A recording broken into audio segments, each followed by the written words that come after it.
Welcome back to the Confab, where we unpack the big ideas shaping our everyday lives. And I am Zara, your host. Today, we are diving into a topic that feels more urgent than ever: self control in a world that just won't slow down. It really is, isn't it? Hello, I am Jen, your co-host. Today we are discussing topic of self-control in this hectic world. Our lives, especially here in India, feel like a constant torrent of notifications, deadlines and social pressures. It's relentless. Absolutely. From the moment we wake up, our phones are buzzing, social media is calling, and the sheer volume of information is overwhelming. It's easy to feel like you are just reacting all day. Yes, we are, and that constant reactivity, that feeling of being pulled in a million directions can really erode our sense of control. We often feel drained, not fulfilled. Yazen, you are right. We have all been there scrolling endlessly when we should be working, snapping at someone when we are stressed, or hitting that buy now button impulsively. It's a loss of self command. Don't you think so? Yeah, so let's break this down. What is self control in this context? It's not about rigid deprivation, right? It's about conscious choice. Precisely. It's the ability to pause, to choose our response rather than just reacting on autopilot.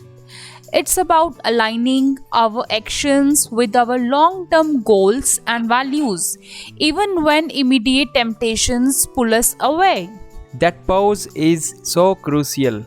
In a fast paced world, speed is glorified, but self control tells us to slow down, even for a split second before acting. Yeah, that's true. Nowadays, everyone is in haste, overlooking everything. We are just running and running. Think about the digital realm. How many times do we pick up our phone just to check one thing and then lose an hour? Self control here means setting boundaries, isn't it? Yeah, boundaries we break every day. And it's about intentionality. Maybe deciding you won't check work emails after 7 pm or putting your phone away during family dinner. Small act of self discipline.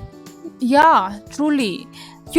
Charity begins at home. If we want to preach something, first of all, we must follow that. And it extends beyond just digital habits. It's about our words too. In moments of frustration, does our initial impulse serve us or the situation? Yeah, that's true. It depends upon sometimes person to person or sometimes situation to situation. Sometimes we act impulsively, sometimes situation forces us to act. The power of not saying that sarcastic remark or not engaging in that argument that will lead nowhere. That's a huge act of self control. Yeah, you are right, Zen. And it requires emotional intelligence, recognizing that surge of anger or impatience, and then consciously choosing a calmer, more productive response. It's a muscle you build. And like any muscles, it needs practice. It won't happen overnight. We'll have slip ups, but the key is to keep showing up every day. Yeah, it's truly about practice. And one practical tip I find incredibly helpful is the 5-second rule. When you have an impulse you want to control, whether it's eating that extra cookie or sending that angry email, just pause for 5 seconds. Oh, I'm glad you said 5 seconds because I can't hold more than 5 seconds. Sometimes I just want to do things. And 5 seconds doesn't sound like much, but it's often enough to create that crucial space between impulse and action. It allows your rational brain to catch up. Yeah, true. And if you do have a brain, do you? Jokes apart. Exactly, Zen, you are right. Or simply asking yourself, does this action align with who I want to be? That question alone can be incredibly powerful. And another aspect is managing your energy. When we are drained, tired, and stressed, oh, I feel stressed right now. our self control goes out of the window. It's harder to make good choices. Yeah, sometimes I also feel drained.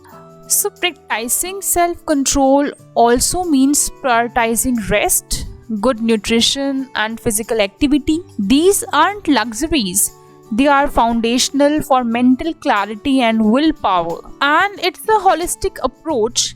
If your body isn't fueled, your mind won't be as sharp, and resisting urges becomes significantly harder. And let's not forget the environment. Our surroundings can either support or sabotage our self control efforts. What do you think, Sen? Jara, if you want to do something, you can. Where there is a will, there is a way.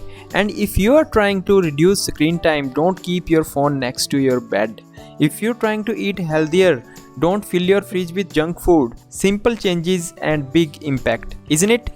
Wow, Zen, your intellectual level is going up day by day. Good.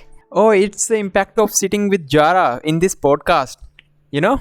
Oh, Zen, thanks for the compliment. It's about making the desired behavior easier and the undesired behavior harder.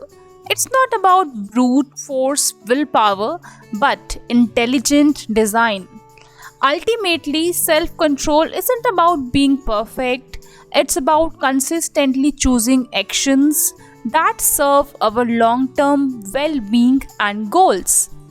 It's about gaining a quiet confidence amidst the chaos. It's about creating stillness in motion, finding that calm center even when the world around us is moving at 100 miles an hour. Wow, a powerful message for today's world. It's not about suppressing who you are, but about guiding your energy towards what truly matters. Yeah, indeed. So, confabs, where can you practice that 5-second pause today?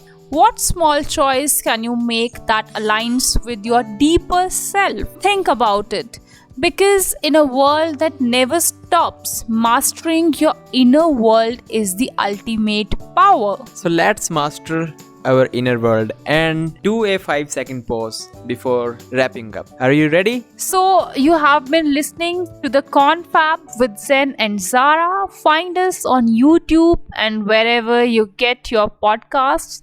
Don't forget to like, share, and subscribe, and tell us what's one area where you are practicing more self control. Thank you. Have a good day.